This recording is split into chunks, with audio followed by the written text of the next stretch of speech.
Je ne suis pas le génie de la lampe. Rappelons-nous, le génie au sortir de la lampe devenait l'esclave de celui qui la frottait pour formuler ses 3 vœux. Qui n'aspire pas à un bel avenir?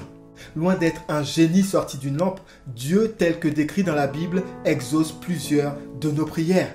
Mais pour autant, il s'agit pour nous de savoir si nos prières sont formulées pour que notre volonté soit faite ou encore suis-je en collaboration avec Dieu pour que s'accomplisse sa volonté et non une tentative de le faire plier à ma volonté.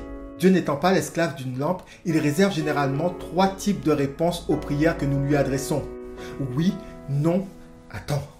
Oui signifie que Dieu répond favorablement sans délai à ta prière selon sa sagesse souveraine et infinie, au point que nous sommes surpris pour ceux qui l'ont déjà expérimenté. Non signifie que Dieu n'est pas favorable à ta demande pour te sauver d'une situation ou parce qu'il a un meilleur projet pour toi.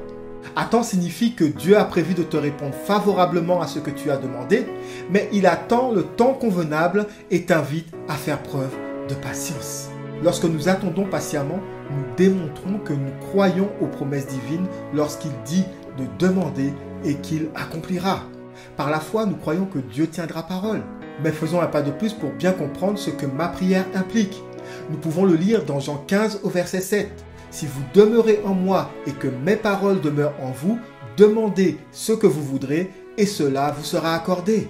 Cela revient à accepter de cheminer avec Dieu et par sa parole qui prend vie en moi, j'expérimente le fait de vouloir ce que Dieu veut.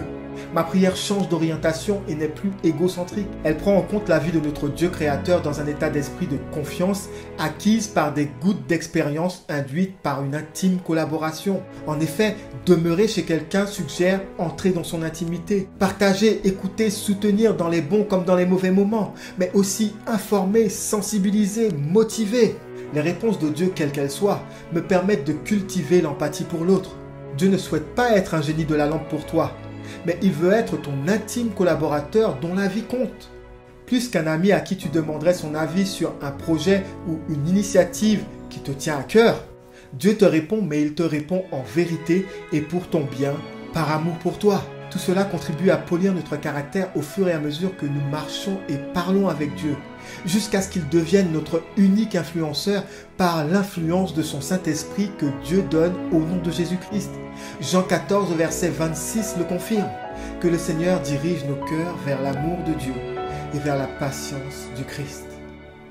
Soyez bénis et que Dieu inspire notre réflexion et notre journée.